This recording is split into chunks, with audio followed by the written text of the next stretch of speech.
Good morning students, Shri Saraswat विद्यालयની અંદર આપ સૌનું હાર્દિક સ્વાગત છે। હું છું કુલદીપ ટંડેલ અને આપણે ફિઝિક્સ સબ્જેક્ટનો અભ્યાસ કરી રહ્યા છીએ। તો ચેપ્ટર 7 ના દાખલાઓ આગળ ગણીએ। સ્વાધ્યાયનો દાખલો નંબર 7.7 દરેકનું દર m અને ઝડપ v હોય તેવા બે કણો એકબીજાથી d અંતરે રહેલ બે સમાંતર રેખાઓ પર વિરુદ્ધ દિશામાં ગતિ કરે છે। એટલે અહીં બે કણો આ રીતે એકબીજાથી d અંતરે રહેલી બે સમાંતર રેખાઓ પર વિરુદ્ધ દિશામાં ગતિ કરે છે। એટલે m દળનો કણ આ તરફ જાય છે અને બીજો અથવા તો આમ લઈએ, એક m દળનો કણ આ તરફ જાય છે અને બીજો m દળનો કણ એની વિરુદ્ધ દિશામાં આવે છે એટલા જ વેગથી। તો શું સાબિત કરવાનું છે? તો દર્શાવો કે કોઈપણ બિંદુની સાપેક્ષે કોણીય વેગમાન લેવામાં આવે તો પણ આ બે કણોના તંત્રનું સદિશ કોણીય વેગમાન સમાન જ રહે। તો ધારો કે આ O ને અનુલક્ષીને આપણે કોણીય વેગમાન શોધીએ તો O થી આ જે સ્થાન છે એનું સ્થાન સદિશ, ધારો કે આપણે લઈ લઈએ O થી આ રેખાનું અંતર r છે, એટલે કે O થી આ રેખાનું સ્થાન સદિશ r છે અને અહીંથી O થી આ કણનું સ્થાન સદિશ ધારો કે લઈ લઈએ આપણે r1, બીજા કણનું સ્થાન સદિશ આ ધારો કે લઈ લઈએ આપણે r2, એટલે આ r1 ની દિશા થઈ અને આ r2 ની દિશા થઈ। હવે જુઓ, પ્રથમ કણનું કોણીય વેગમાન O ને અનુલક્ષીને કોણીય વેગમાન,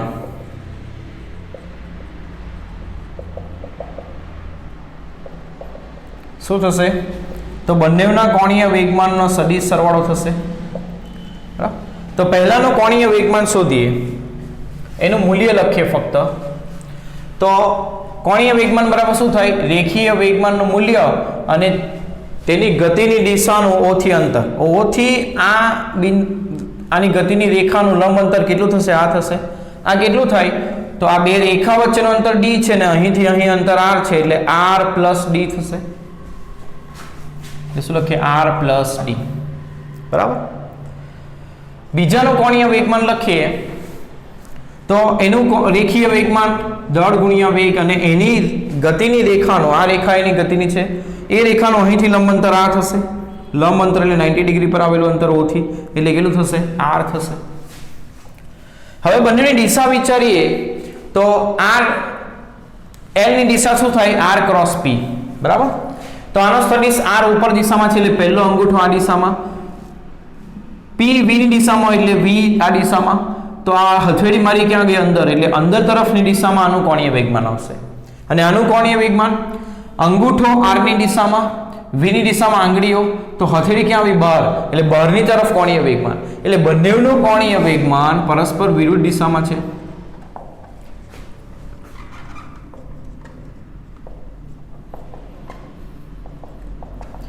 તો બંને પરસ્પર વિરુદ્ધ દિશામાં, તો બેનો સદિશ સરવાળો માટે પરિણામી સદિશનું મૂલ્ય શું થશે? મોટો સદિશ માઇનસ નાનો થશે સદિશ, તો mv r પ્લસ d બેની બાદબાકી થાય કારણ કે પરસ્પર વિરુદ્ધ દિશામાં છે બંને, માઇનસ mv r, તો mv કોમન કાઢીએ તો r plus d minus r એટલે r કેન્સલ, mv d। આ કોણીય વેગમાન r પર આધાર જ નથી રાખતું, બે રેખા વચ્ચેનું અંતર અને બંનેના દળ અને વેગ પર જ આધાર રાખે, એટલે સંદર્ભ બિંદુ ક્યાં છે એના પર આધારિત નથી। આ સમીકરણ r પર આધારિત નથી, તેથી તે સંદર્ભ બિંદુ પર આધારિત નથી। સંદર્ભ બિંદુ ક્યાંય પણ હોય, જવાબ કેટલો આવશે? mvd જ આવશે। બરાબર, તો આ કન્સેપ્ટ પણ આપણે યાદ રાખશું કે સમાન દળ ધરાવતા અને સમાન વેગ ધરાવતા બે કણો જો એકબીજાને સમાંતર અમુક અંતરે આવેલી રેખાઓ પર પરસ્પર વિરુદ્ધ દિશામાં ગતિ કરતા હોય તો એમનું કોણીય વેગમાન કેટલું થાય? તો પ્રત્યેકનું કોણીય રેખીય વેગમાન ગુણ્યા બે રેખા વચ્ચેનું લંબ અંતર આ રીતે શોધાશે। બરાબર, ચલો 7.11 માં દાખલો ગણીએ, કારણ કે 8, 9 આપણા ગણાઈ ગયા છે ને 10 માં આપણે પછી ગણવાના છે એક્ઝામ પછી, કારણ કે એ ટોપિક બોર્ડની અંદરથી નીકળી ગયો છે, ગુજરાત બોર્ડે કાઢ્યો છે, એ ટોપિકને પણ આપણે કરીશું, અગત્યનો ટોપિક છે એટલા માટે। તો 7.11 સમાંતર અને સમાન ત્રિજ્યા ધરાવતા એક પોલા નળાકાર અને ઘન ગોળા પર સમાન મૂલ્યનું ટોર્ક લાગુ પડે છે। નળાકાર તેના પ્રમાણભૂત સમમિતિ અક્ષને અનુલક્ષીને ચાક ગતિ કરવા માટે મુક્ત છે અને ગોળો તેના કેન્દ્રમાંથી પસાર થતી અક્ષને અનુલક્ષીને ચાક ગતિ કરવા માટે મુક્ત છે. આપેલ સમય પછી બંનેમાંથી કોણ વધુ કોણીય ઝડપ પ્રાપ્ત કરશે, એટલે બેમાંથી કોની કોણીય ઝડપ વધુ હશે તે આપણે શોધવાનું છે. બરાબર. તો એક છે પોલો નળાકાર, જે તેની ભૌમિતિક અક્ષને અનુલક્ષીને પરિભ્રમણ કરે છે, પોલો નળાકાર છે. બરાબર. એટલે તે આ અક્ષને અનુલક્ષીને ભ્રમણ કરશે આ રીતે. તો એની જડત્વની ચાક માત્રા શું થશે? તો ટેબલમાં આપણે યાદ રાખી છે mr²/2, આપણે ટેબલ યાદ રાખ્યું છે. અને ગોળો તેના કેન્દ્રમાંથી પસાર થતી અક્ષને અનુલક્ષીને ચાક ગતિ કરે છે, એટલે આ રીતે ફરે છે. તો તેના માટે જડત્વની ચાક માત્રા આવશે 2/5 mr². એટલે આ નળાકાર માટે અને આ ગોળા માટે જડત્વની ચાક માત્રા આપણી પાસે છે. બરાબર. હવે આપણે શોધવાનું છે કે આપેલ સમય પછી બંનેમાંથી કોણ વધુ કોણીય ઝડપ પ્રાપ્ત કરશે. હવે ધારો કે એના ઉપર ટોર્ક લાગશે અને એ ફરવાની શરૂઆત કરશે. તો ધારો કે પ્રારંભમાં બંને સ્થિર છે, પ્રારંભમાં બંને પદાર્થો સ્થિર છે, તેથી શરૂઆતની કોણીય ઝડપ બંનેની શું આવશે? 0. t સમય બાદ કોણીય ઝડપ શોધીએ.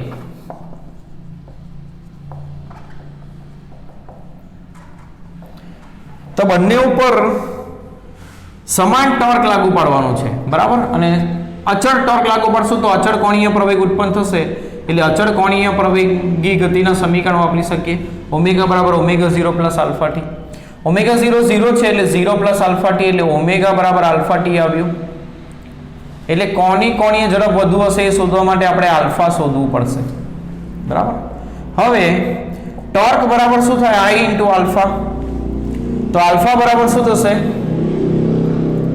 અથવા તો આ જે સમીકરણ છે એના ઉપરથી આપણે શું લખી શકીએ કે કોણીય ઝડપ, સમય તો બંને માટે સરખો જ લેવાનો, કોણીય ઝડપ એ આલ્ફા ઉપર આધાર રાખશે, આલ્ફાના સમપ્રમાણમાં છે. બરાબર.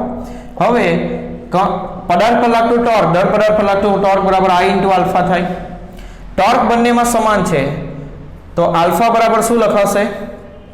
ટોર્ક ભાગ્યા જડત્વની ચાક માત્રા. હવે ટોર્ક બંનેમાં સમાન છે એટલે આલ્ફા એ જડત્વની ચાક માત્રાના વ્યસ્ત પ્રમાણમાં હશે. તો સમીકરણ 1 પરથી શું લખાય? ઓમેગા આલ્ફાના સમપ્રમાણમાં હોય તો ઓમેગા 1/ જડત્વની ચાક માત્રાના સમપ્રમાણમાં થાય, એટલે જડત્વની ચાક માત્રાના વ્યસ્ત પ્રમાણમાં થાય. એટલે જેની જડત્વની ચાક માત્રા ઓછી તેના માટે કોણીય વેગ વધુ. તો અહીં જુઓ 1/2 mr² એટલે 0.5 mr² કહેવાય અને 2/5 mr² એટલે 0.4 mr² કહેવાય. બરાબર. પોલા ગોળા માટે આ નળાકાર જે ખરો એ કેવો લેવાનો છે આપણે? પોલો નળાકાર. અને પોલા નળાકાર માટે ટેબલમાંથી આપણે યાદ રાખી છે mr². mr²/2 નહીં પણ ફક્ત mr². ફક્ત mr² એટલે 1 mr² કહેવાય. નળાકાર માટે જડત્વની ચાક માત્રા છે 1 mr² અને ગોળા માટે છે 0.4 mr². તો 1 એ 0.4 કરતા મોટો છે એટલે અહીં નળાકાર માટે જડત્વની ચાક માત્રા એ ગોળા કરતા કેવી છે? વધારે. બરાબર. તો આ બંને એકબીજાના વ્યસ્ત પ્રમાણમાં છે એટલે જડત્વની ચાક માત્રા વધારે હોય તો ઝડપ ઓછી થાય, એટલે નળાકારની ઝડપ એ ગોળા કરતા કેવી થશે? ઓછી થશે. એટલે ગોળો વધુ ઝડપ પ્રાપ્ત કરે. બંને પર સમાન ટોર્ક લગાવીએ તો કોણ વધુ ઝડપ પ્રાપ્ત કરશે? ગોળો વધુ ઝડપ પ્રાપ્ત કરે. આ રીતે આ પ્રશ્નનો ઉકેલ આવશે. નેક્સ્ટ પ્રશ્ન સોલ્વ કરીએ 7.12.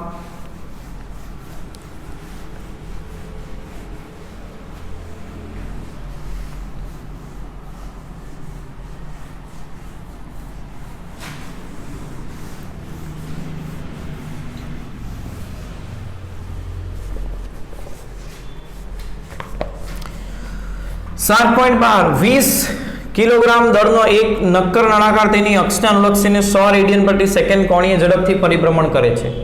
નક્કર નળાકાર છે, હવે પોલો નળાકાર નથી.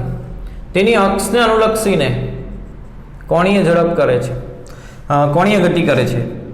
કેટલી ઝડપથી? તો 100 રેડિયન પ્રતિ સેકન્ડ ઝડપથી. કેટલા દળનો?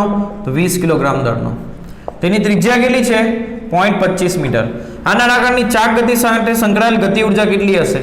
તો કોણીય ગતિ માટે ગતિ ઉર્જા k બરાબર કોણીય ગતિ એટલે ચાક ગતિ માટે ચાક ગતિ की ઊર્જા કેટલી આવે half I omega square omega આપણને આપેલું છે I આપણે શોધવાનું તો નક્કર નળાકાર માટે I નું મૂલ્ય થશે mr સ્ક્વેર બાય 2 પોલા માટે mr સ્ક્વેર અને નક્કર માટે mr square by 2 into omega square તો m ની કિંમત 20 r 0.25 તો 0.25 નો વર્ગ ઓમેગા સ્ક્વેર 100 એટલે 10 ની 2 ઘાત નો વર્ગ 10 ની 4 ઘાત ભાગ્યા 2 દુ 4 થશે તો આની કિંમત શોધીએ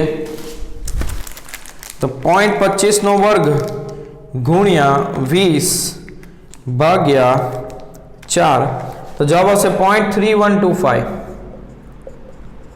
ગુણ્યા 10 ની 4 ઘાત તો 3.125 ગુણ્યા 10 ની 3 ઘાત જૂલ જેટલી ગતિ ઊર્જા થશે એની ચાક ગતિ ઊર્જા તેની અક્ષને અનુલક્ષીને આ નળાકારના કોણીય વેગમાનનું માન શોધો કોણીય વેગમાન L શોધવાનું છે કેવી રીતે શોધશું તો દળ પદાર્થ માટે કોણીય વેગમાન શું થાય I * ઓમેગા I કેટલું છે જડત્વની ચાક માત્રા mr સ્ક્વેર બાય 2 * ઓમેગા એટલે m 20 કિલોગ્રામ r 0.25 એનો વર્ગ ભાગ્યા 2 અને ઓમેગા બરાબર 100 તો આ કરીએ 0.25 નો વર્ગ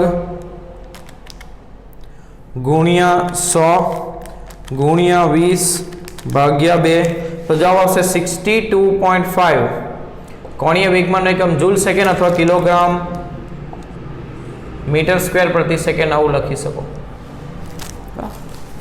ચાલો આગળનો પ્રશ્ન સોલ્વ કરીએ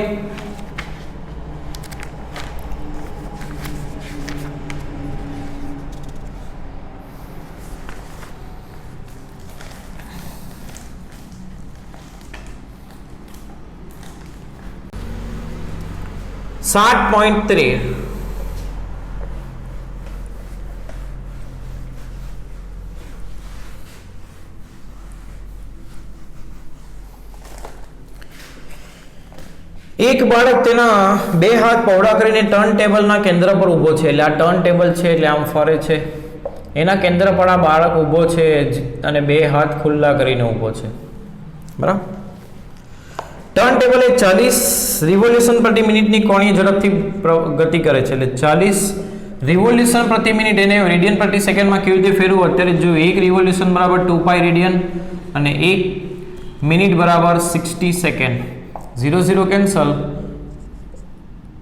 3 દુ 6 એટલે 4/3π રેડિયન પ્રતિ સેકન્ડ આટલી ઝડપથી એ ગતિ કરે ભ્રમણ કરે છે જો બાળક તેના હાથોને પાછા વાળે અને તેનાથી તે જડત્વની ચાક માત્રાનું મૂલ્ય ઘટાડીને તે તેની પ્રારંભિક જડત્વની ચાક માત્રાના મૂલ્યના 2.2/5 ગણું કરે તો આપણે ધારી લઈએ ધારો કે બાળકના હાથ ખુલ્લા છે ત્યારે અને બંધ છે ત્યારે જડત્વની ચાક માત્રા અનુક્રમે I1 અને I2 છે એટલે ખુલ્લા છે ત્યારે પહેલી કન્ડિશનમાં I1 છે ને પછી I2 છે તો આપણને એવું કીધેલું કે I2 એ પ્રારંભિક જડત્વની ચાક માત્રાના 2/5 ગણું કરે તો કોણીય ઝડપ કેટલી થશે કોણીય ઝડપ હવે કેટલી થશે તો બાળકે શું કર્યું અહીં હાથને પાછા વાળ્યા હાથને પાછા વાળવાથી બહારથી કોઈ બળ લાગ્યું નહીં બહારથી બળ ન લાગ્યું એટલે બહારથી ટોર્ક લાગ્યું નહીં એટલે અહીં બાહ્ય ટોર્ક તંત્ર પર લાગતું બાહ્ય ટોર્ક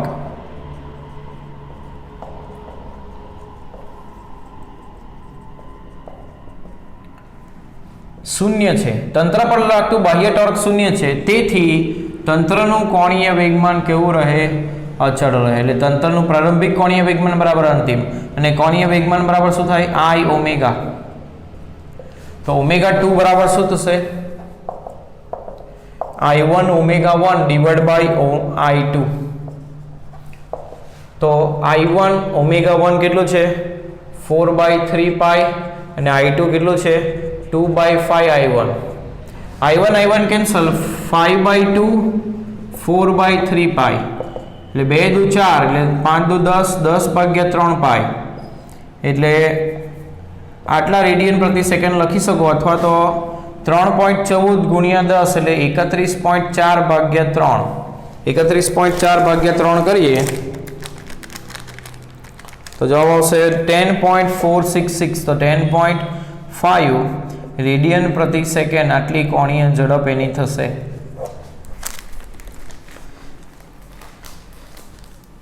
હવે બી શું પૂછેલું છે? દર્શાવો કે બાળકના પરિભ્રમણની નવી ગતિ ઉર્જા તેની પ્રારંભિક ગતિ ઉર્જા વધુ છે। જો ગતિ ઉર્જામાં થતો આ વધારો તમે કેવી રીતે સમજાવશો? તો આ ગતિ ઉર્જા કેવી રીતે વધી તે તમે કેવી રીતે સમજાવશો? બરાબર, એટલે ક્યાંથી આવી ગતિ ઉર્જામાં વધારો થયો તો ક્યાંથી આવીને કેટલી ગતિ ઉર્જા અંતિમ બાળકની વધારે છે પ્રારંભિક કરતા એ દર્શાવવાનું છે। તો ગતિ ઉર્જા કેવી રીતે લખાશે? તો બાળક એક અક્ષ પર ફરે છે એટલે બાળક આમ જોવા જઈએ તો એક દળ પદાર્થ તરીકે ફરી રહ્યો છે। તો આપણો જે જવાબ છે રેડિયન પ્રતિ સેકન્ડમાં આવ્યો છે, પણ બુકની અંદર જવાબ જે ખરો એ રિવોલ્યુશન પ્રતિ મિનિટમાં જ છે। તો એના માટે સરળતાથી ગણતરી કરવા માટે તમારે ઓમેગા 1 ની જે કિંમત છે રિવોલ્યુશન પ્રતિ મિનિટમાં જે છે એ જ રાખવાની, એટલે આને 40 જ રાખીએ તો આને 40 રાખશું તો શું થશે? 40 ગુણ્યા 5 ભાગ્યા 2 I1 કેન્સલ તો 20 પંચા 100 રિવોલ્યુશન પ્રતિ મિનિટ આ ડાયરેક્ટ જવાબ આવશે। બરાબર, એ રેડિયન પ્રતિ સેકન્ડમાં કરવું હોય તો કરી શકો, ના કરો તો પણ ચાલે, કરો તો પણ સાચું, ના કરો તો પણ સાચું, પણ બુકની અંદર રિવોલ્યુશન પ્રતિ મિનિટમાં જવાબ છે એટલે આપણે એ રાખ્યું છે। હવે બીજું શું પૂછ્યું છે આગળ એક સવાલમાં? તો દર્શાવો કે બાળકના પરિભ્રમણની નવી ગતિ ઉર્જા તેના પ્રારંભિક પરિભ્રમણની ગતિ ઉર્જા કરતાં વધુ છે। તો પ્રારંભિક ગતિ ઉર્જા લખીએ તો શું લખાશે? હાફ I1 ઓમેગા 1 સ્ક્વેર, અને ઓમેગા 1 બરાબર કેટલું છે? 40 રિવોલ્યુશન પ્રતિ મિનિટ, એટલે 40 નો વર્ગ તો શું થશે? 40 નો વર્ગ 4 ચોગુ 16, 1600 થશે, 1600 ભાગ્યા 2 એટલે કેટલું થશે? 800 I1। હવે અંતિમ ગતિ ઉર્જા શોધીએ તો હાફ I2 ઓમેગા 2 સ્ક્વેર, તો હાફ I2 બરાબર આપેલું છે કેટલું? 2/5 I1, અને ઓમેગા 2 કેટલું આવ્યું? 100 નો વર્ગ કેટલો થશે?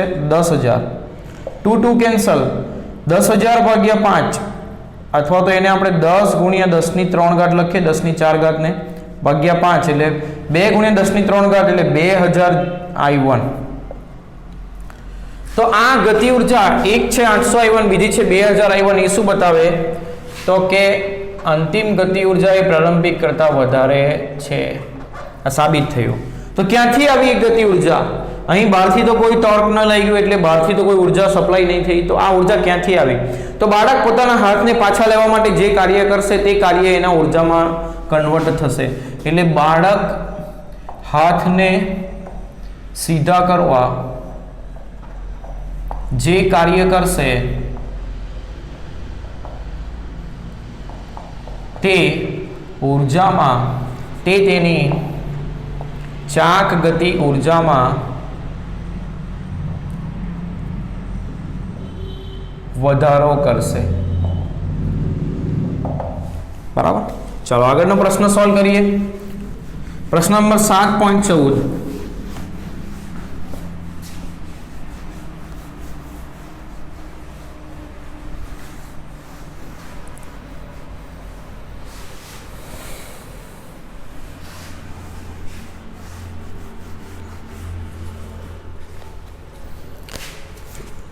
ત્રણ કિલોગ્રામ દળ અને 40 સેન્ટીમીટર ત્રિજ્યાને એક પોલાકાર નળાકાર ફરતે અવગણ્ય દળનું એક દોરડું વીંટાળેલ છે। એટલે આ એક પોલો નળાકાર છે।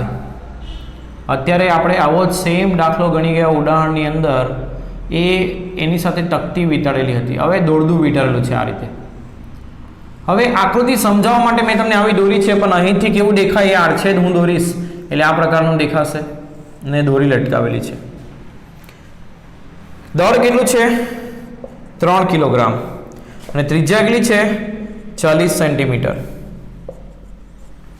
બરાબર, પોલો નળાકાર છે, તો પોલો નળાકાર માટે જડત્વની ચાક માત્રા શું આવશે? mr²। તો m બરાબર 3 અને 40 સેન્ટીમીટર એટલે 0.4 નો વર્ગ કરીએ એટલે આપણી જડત્વની ચાક માત્રા મળશે। તો એ કેટલી આવશે?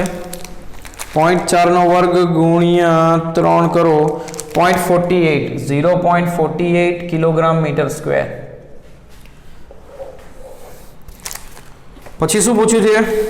જો આ દોરડાને 30 ન્યૂટન બળથી ખેંચવામાં આવે એટલે અહીં 30 ન્યૂટન બળ લગાડવાનું, F બરાબર। તો આ નળાકારનો કોણીય પ્રવેગ કેટલો હશે? ફરીથી કોણીય પ્રવેગ કેટલો થાય એ પૂછ્યું છે, તો બરાબર, તો કેવી રીતે કરશું?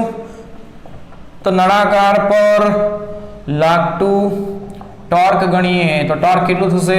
એના પર અહીં બળ લાગે છે કેટલા અંતરે, કેટલા લંબ અંતરે? r જેટલા લંબ અંતરે, એટલે બળનું મૂલ્ય F અને તેની કાર્યરેખાનું લંબ અંતર r.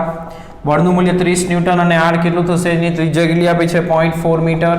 તો 4 × 12 બરાબર 12 ન્યૂટન મીટર એટલું ટોર્ક લાગશે. તો આ ટોર્કના કારણે કેટલો પ્રવેગ ઉદ્ભવે? તો ટોર્ક બરાબર I × આલ્ફા. તો આલ્ફા બરાબર ટોર્ક બાય I. ટોર્ક 12 ભાગ્યા I કેટલું? 0.48. તો 12 ભાગ્યા 0.48 કરીએ તો જવાબ આવશે 25. તો 25 રેડિયન પ્રતિ સેકન્ડ સ્ક્વેર આટલો શું આવશે? કોણીય પ્રવેગ. તો નેક્સ્ટ શું પૂછ્યું છે એ જોઈએ. તો નેક્સ્ટ પૂછ્યું છે કે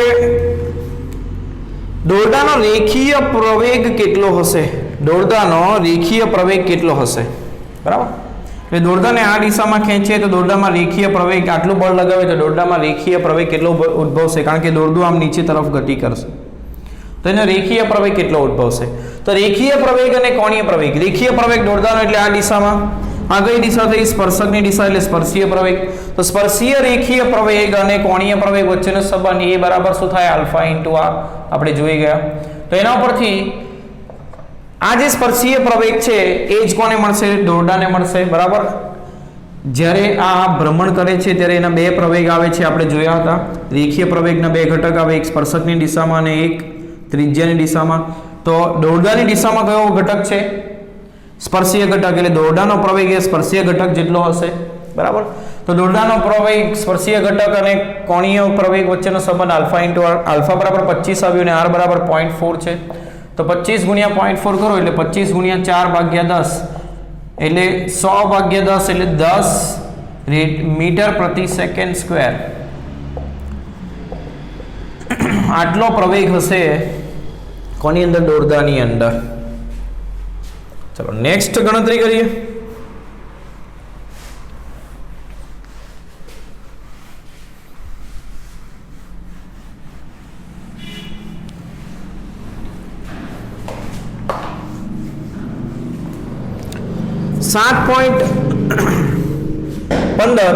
એક રોટરને 200 રેડિયન પ્રતિ સેકન્ડ એક સમાન કોણીય ઝડપ જાળવવા માટે એન્જિન 180 એટલે કે કોણીય ઝડપ કેટલી જાળવવાની છે? 200 રેડિયન પ્રતિ સેકન્ડ.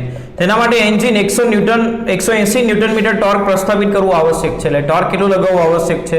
180 newton metre. તો આ માટે એન્જિનને કેટલો પાવર આવશ્યક છે? તો પાવર બરાબર F × V ની જગ્યા પર અહીં શું આવશે? τ × ઓમેગા. તો 180 × 200 કરશો એટલે આપણો જવાબ આવશે કેટલો આવશે? 180 × 200 તો જવાબ થશે 36000. આટલા વોટ પાવર જોઈશે, એટલે 36 કિલોવોટ પાવર જોઈશે. એમ ધારો કે એન્જિન 100% કાર્યક્ષમ છે એટલે આ જેટલો પાવર એન્જિન આપશે એટલું જ કાર્ય થશે, એટલે પૂરેપૂરું કાર્યમાં કન્વર્ટ થશે. બરાબર, તો 36 કિલોવોટ આ આપણો જવાબ છે.